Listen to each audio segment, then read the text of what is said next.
You're in Beijing. You saw perhaps the plane that was carrying Elon Musk arriving, or our members of Bloomberg News did. But what do we know so far about this surprise visit?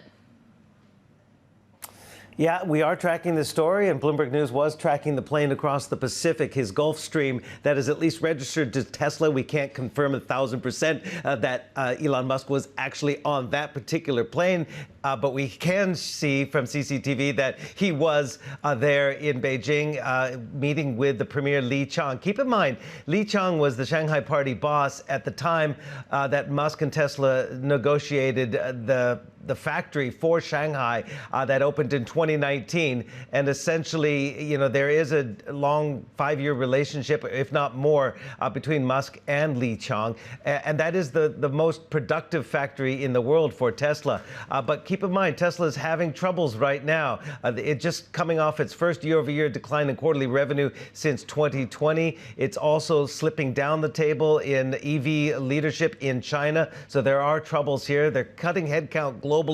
They're also said to be axing new recruits, college graduates here in China.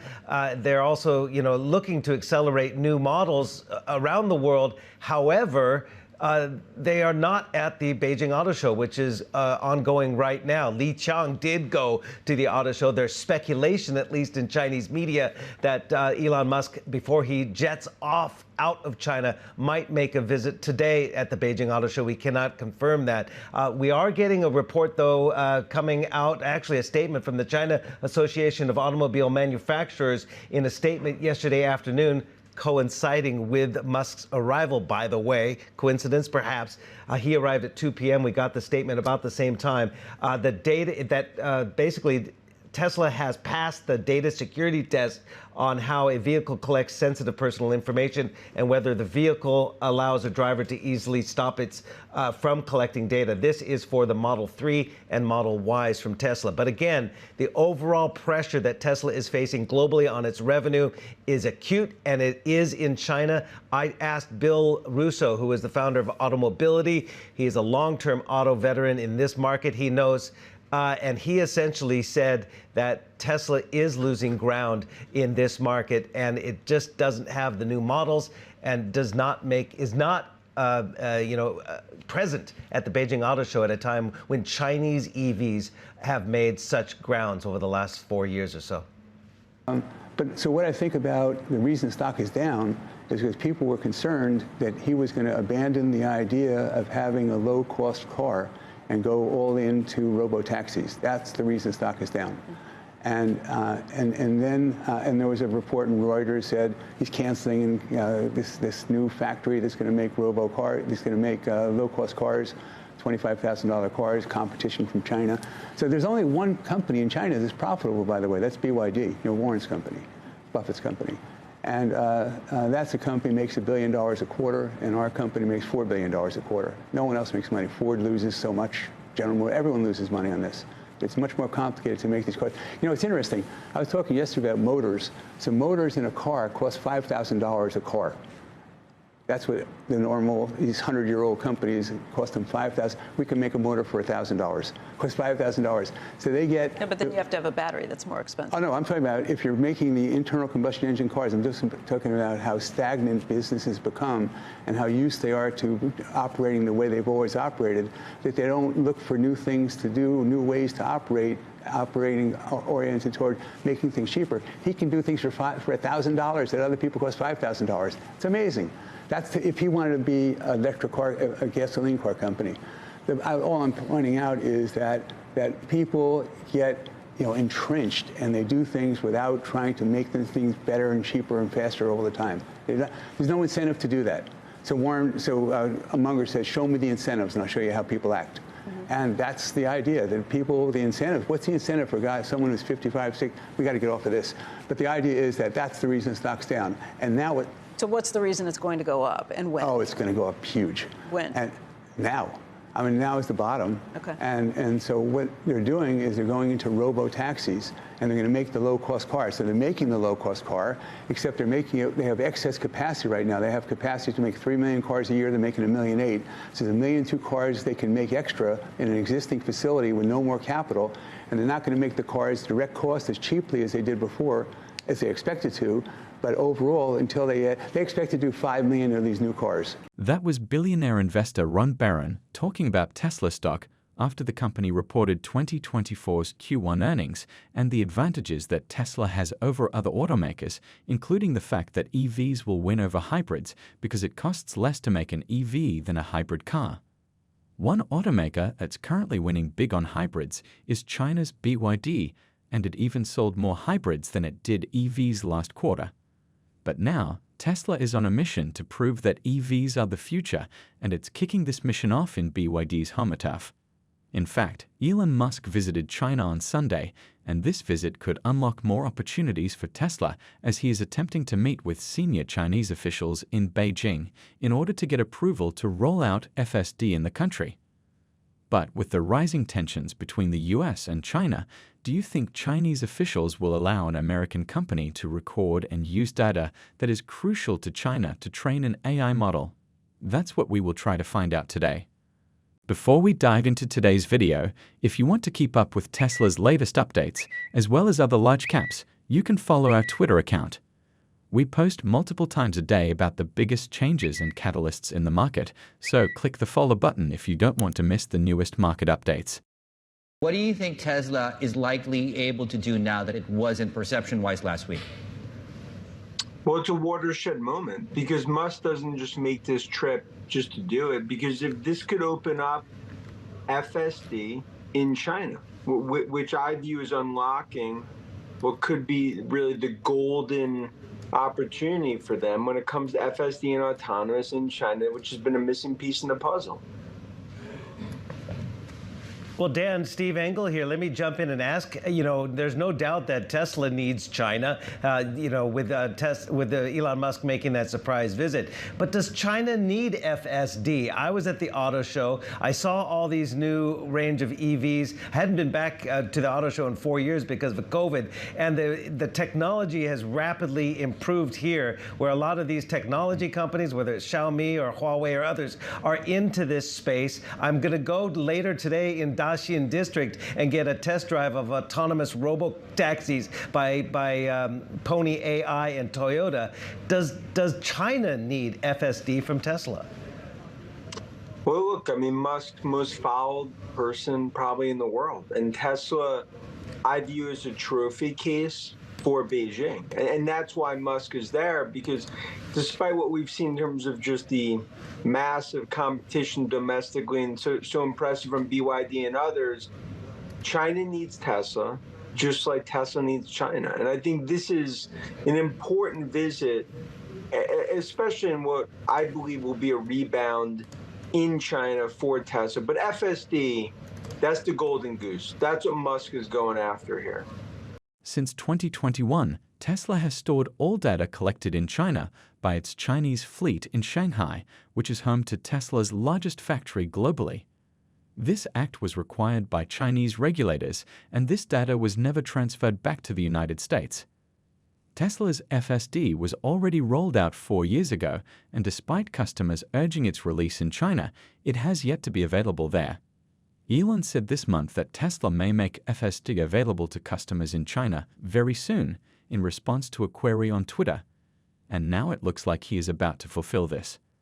Elon's trip to Beijing came just over a week after he cancelled a planned visit to India to discuss an investment in the country of approximately $2 billion with its Prime Minister Narendra Modi, and we already knew that this visit would be about building a new Tesla factory in India in order to launch in the world's third largest auto market. However, due to very heavy Tesla obligations, that Indian trip was cancelled, and I believe it was substituted by this week's visit to China. Since Elon is focusing very hard on solving autonomy in EVs, launching FSD in China actually makes a lot more sense, since the Indian market will more likely prefer an affordable Tesla to an expensive one with FSD. In fact, around 99% of cars sold in India are priced below $30,000, according to FirstPost, so it'd be a smart move for Tesla to enter this market with new affordable models rather than existing models. Anyway, you might be wondering why Tesla chose China to be the next country for it to implement FSD in. Let's find out. Hello everyone, and welcome back to Investocracy. According to experts, China's complicated traffic conditions with more pedestrians and cyclists than in many other countries provide more scenarios that are key for training autonomous driving algorithms at a faster pace, which would help Tesla solidify its position as the global autonomous driving leader. But Tesla won't be the first to implement self-driving cars in China, as there's already fierce competition from companies like XPeng and BYD. In February, XPeng announced that it has reached a massive milestone as it introduced a feature that enables self-driving in several scenarios with their XPeng Navigation Guided Pilot available unlimitedly on all roads and basically everywhere in China. On top of that, we also have Tesla's main competitor, BYD, also entering the self-driving space with NVIDIA's help, as the chipmaker announced in its most recent GTC event that it'll be selling its next-generation chips to BYD to enable increased levels of autonomous driving and other digital functions in its vehicles. Also, the in-vehicle chips, known as Drive Thor, will be able to power a wide range of automotives, including new energy vehicles, robo-taxis and robo-buses, and it is set to be in BYD vehicles next year. So, after these two prominent players in the Chinese market, will Tesla be able to get Chinese officials to approve the transfer of the data to the US? Well, it is certainly going to be a challenge for Elon to convince Chinese officials, as they already have two prominent Chinese players in the game trying to develop self-driving technology, and let's also keep in mind that both BYD and XPeng are backed by the Chinese government.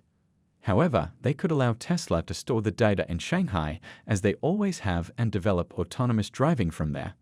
It's important to note that Tesla recently launched enhanced autopilot monthly subscriptions in China for around $99, which is the same price as an FSD subscription in the US.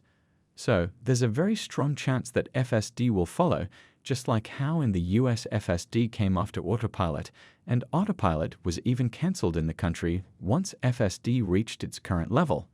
Also, it was reported during Elon's visit to China that Tesla meets all data security processing requirements in the country, and in my opinion, this just shows that FSD being in China is imminent. On top of that, Tesla can guarantee a consistent extra revenue each month with the introduction of autopilot monthly subscriptions. For example, last year, Tesla sold approximately 600,000 vehicles in China, so imagine if at least 10% of them subscribed to autopilot each month.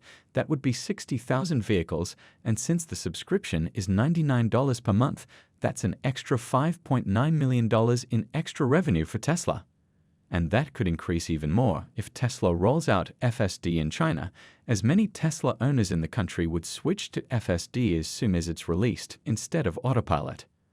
If you made it this far into the video, thank you. These videos take a lot of effort and time to make, so if you enjoyed them, please hit the like button and subscribe to the channel. This goes a long way in helping us grow. That said, back to the video. Price target on Tesla is more than 10x up from here. So what is it that convinces investors in this situation that Tesla is worth that? Yeah, well, let's talk about earth-shattering. I can't think of anything more earth-shattering than a car that drives itself. And I think that's exactly what people should be focused on. So, yes, our previously published price target was $2,000 per share by 2027. We're updating that now, so look out for that research. But we think that 2/3 of the enterprise value in that year could be attributable to a robotaxi network. To ignore this is crazy, in my mind. I think that this Tesla will be one of the greatest AI companies of our generation because of this. What's important now is we're hearing, that they're investing in compute. They're mentioning in the letter that, compute resources up 130% for the quarter. They'll continue to invest in compute. We want them to do that because the way that they have tuned the full self-driving neural net architecture is such that, they have this amazing data set, millions of cars on the road, over 2 million miles of driving data per day to train from. And, for a while they were compute constrained, and that's not the case anymore. So basically, new problems arise and they just need the compute to solve it. And now they're have that, or at least have line of sight to having that. I think that's huge. So I'm super excited for the robotaxi event later this year. The Tesla turnaround has just begun, and we have seen that over the last week with how the company's stock performed, both before and after the earnings call. But there's a great reason why Tesla stock has been soaring lately, as it has to do with the company's position in China and the EV market, but it's actually so overlooked and no one is talking about it. Many investors think that the stock soared thanks to the news of lower-priced models and robo-taxis, and while these definitely contributed, investors are missing one other big thing. During the earnings call, Tesla's management team said that the company produced roughly 1.8 million vehicles in 2023, yet it had a 3 million vehicle capacity, which leaves room for 1.2 million units of growth without needing to add new manufacturing capacity. This was great news for Tesla investors, and this becomes obvious when you consider the fact that the EV industry, especially in China, is currently experiencing an oversupply with decreased demand, which is why Tesla is forced to cut prices and why many automakers in China have factories filled with cars that they can't even sell. If an EV company has too much manufacturing capacity, it'll continue to struggle with the oversupply problem, which is why Tesla bringing down its manufacturing capacity is actually a good thing for the company and Tesla stock investors. Tesla realized that current consumer demand for EVs is not that strong, and when compared to the supply that's available in the market, there's a massive mismatch. So it reduced its expansion plans, and other car companies did that as well, like Rivian, Ford, and GM.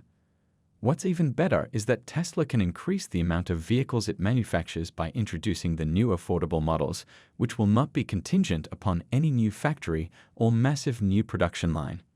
Instead, they will be made on the current production lines, which will contribute to saving a couple of billions of dollars in spending on expansions. This will definitely help Tesla in the tough Chinese market, where supply is very extensive. Now, combine this with the fact that Tesla might launch FSD in China very soon, and you'd understand the company's massive opportunities in the Chinese market and how everything that's happening in China right now could be one of the greatest Tesla stock catalysts for this year. Who knows? We might even get robo-taxis in China over time, but for now, we just have to wait and see if Elon's visit to China will bring us any more exciting news. So, what do you think? Will Tesla launch FSD in China? Let us know your thoughts in the comment section, and don't forget to tell us what your valuation for Tesla is. If you would like to know more about the latest updates about companies like Tesla, then go ahead and click on the next video on your screen. See you there.